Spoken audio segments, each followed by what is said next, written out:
నమస్కారం అండి. డాక్టర్ మోవా శ్రీనివాస్ మాట్లాడుతున్నానండి. కార్డియాలజిస్ట్ నేను. సో చలికాలంలో వచ్చేటటువంటి జ్వరాలు ఇప్పుడు ఆల్మోస్ట్ జ్వరం లేని మనిషి కానీ, జలుబు లేని మనిషి, సర్ది లేని మనిషి కానీ మనకు కనిపించరు. అందరికీ కూడా జ్వరాలు, దగ్గులు దీంతో బాధపడుతూ ఉన్నారు. మనం చూస్తూనే ఉన్నాం. అలాగే హాస్పిటలైజేషన్ కూడా చాలామంది అవుతున్నారు. మీరు గవర్నమెంట్ హాస్పిటల్లో చూసినట్లయితే ఒక చోట బోర్డు పెట్టి ఉంటుంది. ఏమిటి? కొబ్బరి బోండాలు లోపలికి అనుమతింపబడవు అని చెప్పేసి. ఎందువల్ల? హాస్పిటల్లో ఒకళ్ళు అడ్మిట్ అవ్వగానే వాళ్ళకి కొబ్బరి నీళ్ళు పట్టించాలి అనేటువంటిది మన సాంప్రదాయంలో చాలా యాక్సెప్టెడ్ ఫ్యాక్ట్గా చాలా కాలం నడుస్తోంది బేసికలీ. ఎంత అంటే నేను చెప్పినట్టుగా ఒక్కొక్క గవర్నమెంట్ హాస్పిటల్లో ఒక్కొక్క పేషెంట్ దగ్గర కూడా ఒక 3-4 బోండాలు ఆల్రెడీ తాగేసినవి, 3-4 తాగనివి ఇట్లా వరుస పెట్టుంటాయి. సో చుట్టుపక్కల ఉండే కొబ్బరి బోండం వాళ్ళందరికీ మంచి బిజినెస్ బేసికలీ. సో కొబ్బరి బోండాలు నిజంగా మనకు అంత సాయం చేస్తాయి, మనకు మంచివా అనేటటువంటి అంశాన్ని మనం పరీక్షించి చూద్దాం. సో ఒకవేళ 100 ml కొబ్బరి నీళ్లు మీరు కనుక తీసుకున్నట్లయితే దానిలో 95% నీరు మాత్రమే ఉంటుంది. సో దాంట్లో క్యాలరీస్ కూడా అంటే కొబ్బరి బోండాల నీరు తాగడం ద్వారా మనకి శక్తి వస్తుంది అనుకుంటే కూడా అది తప్పే. ఎందువల్ల చాలా తక్కువ క్యాలరీస్ ఉంటాయి దాంట్లో. 100 గ్రాముల్లో 100 ml కొబ్బరి నీళ్ళలో 19 కిలో క్యాలరీలు మాత్రమే ఉంటాయి. అంటే చాలా తక్కువ క్యాలరీస్ ఉంటాయి. అంటే దాని ద్వారా శక్తి వచ్చేది మనకి తక్కువ. సో రన్నర్స్ కానివ్వండి, పనిచేసే వాళ్ళు కానివ్వండి, కొబ్బరి నీళ్ళు తాగితే నాకు ఎనర్జీ వస్తుంది అనుకోవటం అంతా కరెక్ట్ అంటే అది కరెక్ట్ కాదు. ఇకపోతే ప్రధానంగా ఉండేటటువంటి కొబ్బరి నీళ్ళలో కంటెంట్ ఏంటి? లవణాలు. సో లవణాలు ఏమిటి? సోడియం 105 మిల్లీగ్రాములు, పొటాషియం 250 మిల్లీగ్రాములు, కాల్షియము అట్లాంటివి చిన్న చిన్నవి ఉన్నాయి. ముఖ్యంగా సోడియం, పొటాషియం దీంట్లో ఎక్కువ. ఇన్ఫ్యాక్ట్ పొటాషియం పళ్ళలో ఎక్కువ ఉంటుందో మనందరికీ తెలిసినదే. వాటిల్లో కొబ్బరి నీళ్ళల్లో అన్నిటికంటే అన్నగాని చాలా ఎక్కువ అధిక శాతంలో పొటాషియం అనేటటువంటి లవణం కల ఇది న్యాచురల్ సబ్స్టెన్స్.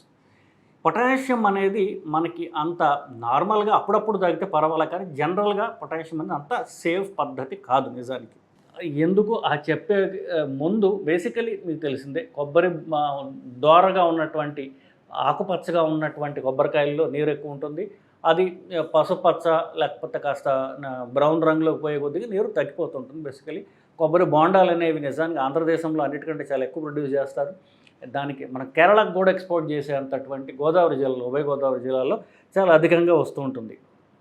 సో ఈ కొబ్బరి బోండాల్లో చాలా ఎక్కువ శాతం పొటాషియం ఉంటుందని మీకు చెప్పాను. ఈ చెప్పే ముందు చిన్న స్టోరీ చెప్తాను మీకు.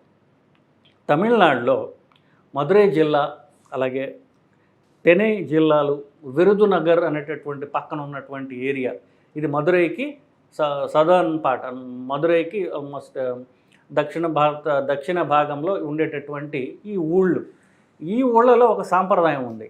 ఆ సాంప్రదాయం ఏమిటి? తలై కూతలు అంటారు. తలై కూతలు అంటే తలస్నానం చేయడం నిజానికి. సో ఇంట్లో చాలా కాలంగా మంచం మీద పడినటువంటి ముసలి వాళ్ళు ఉన్నారు. సో వాళ్ళు మాటికి హాస్పిటలైజ్ అయిపోతున్నారు.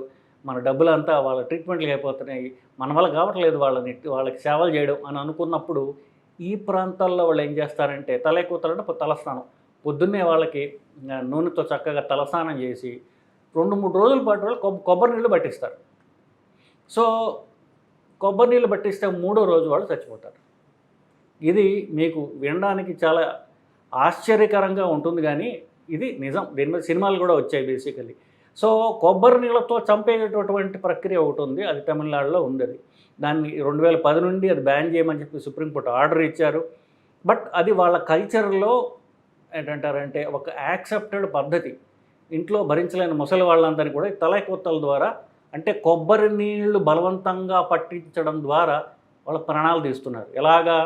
ఈ కొబ్బరి నీళ్ళు 2-3 రోజులు అన్నం పెట్టరు, కొబ్బరి నీళ్ళే పట్టిస్తుంటారు. వాళ్ళకి పట్టించేసరికి ఏమవుతుందంటే దానిలో అధిక పొటాషియం వల్ల వయసు రీత్యా వాళ్ళకి ఆల్రెడీ డ్యామేజ్ అయిన కిడ్నీలు ఉండడం వల్ల ఈ కిడ్నీ ప్రాబ్లం ఉన్నప్పుడు ఎప్పుడైతే పొటాషియం అధికంగా ఉన్నటువంటి కొబ్బరి నీళ్ళు పట్టించారో కిడ్నీలు ఫెయిల్ అయ్యి 2-3 రోజుల్లో వాళ్ళకి మృతి సంభవించడం జరుగుతోంది.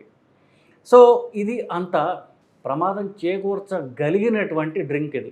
సో అందరిలో మరి మీ అందరూ మాకు ఎంతకాలం తాగుతున్నాం, మాకు బాగానే ఉన్నారు కదంటే మీకు కిడ్నీ ప్రాబ్లం లేదు కాబట్టి అందరూ బాగానే ఉన్నారు. సో అది అంశం. బేసికల్ ఎవరికైతే కిడ్నీ ప్రాబ్లం ఉంటుందో కిడ్నీ ప్రాబ్లం వచ్చే అవకాశం ఉంటుందో ఎవరు షుగర్ వ్యాధి ఉన్నవాళ్ళు. ఎక్కువ కాలం షుగర్ వ్యాధి ఉన్న 10 ఏళ్ల కంటే ఎక్కువ షుగర్ వ్యాధి ఉన్న వాళ్ళకి కిడ్నీ ప్రాబ్లం వచ్చేటటువంటి అవకాశం ఉంటుంది.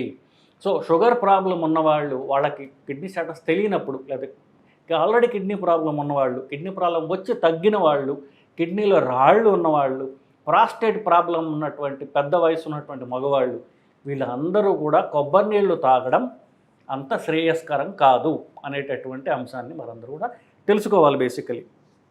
సో కొబ్బరి నీళ్ళు ఇప్పుడు ప్యాకేజ్ చేసినటువంటి అమ్ముతున్నారు, దాని ద్వారా మనకి ఎంతో కొలెస్ట్రాల్ తగ్గిపోతుందని, ఎలక్ట్రోలైట్స్ వస్తాయని, లేకపోతే జుట్టు రాలకుండా కాపాడుతుందని, ఇవన్నీ కూడా ఫాల్స్ అడ్వర్టైజ్మెంట్ మాత్రమే.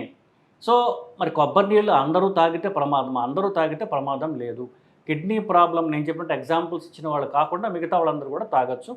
సో వాళ్ళు కూడా రోజుకి మ్యాక్సిమం 2 గ్లాసుల దాకా తాగొచ్చు, అంతకంటే తాగడం అంత శ్రేయస్కరం కాదు. ఎప్పుడో ఒకసారి తాగితే మీకు నష్టం లేదు, ఏదో సమ్మర్లో కాస్త దాహం వేస్తే తాగొచ్చు, ప్రాబ్లం కాదు. రెగ్యులర్గా ప్రతిరోజు కొబ్బరి నీళ్ళు తాగడం అనేది అంత శ్రేయస్కరం కాదు. ఎస్పెషల్లీ వయసు ఎక్కువ ఉన్నవాళ్ళు, 75 వయసు దాటిన వాళ్ళు ఈ కొబ్బరి నీళ్ళు మాటిమాటికి తాగడం అనేది అంత మంచి పద్ధతి కాదు అని చెప్పడానికి ఈ వీడియో చేయడం జరిగింది. దీని మీద ఎన్నో చెడు అగెయిన్స్ట్గా కామెంట్స్ రావడం అనేది జరుగుతుంది. సో అది ఎక్స్పెక్ట్ చేస్తున్నాను. సో మీరు చెప్పేది మీ అనుమానాలు అన్నీ కూడా కామెంట్స్ రూపంలో తెలియజేయండి, వాటిని నేను ఆన్సర్ చేసే ప్రయత్నం చేస్తానండి. నమస్కారం.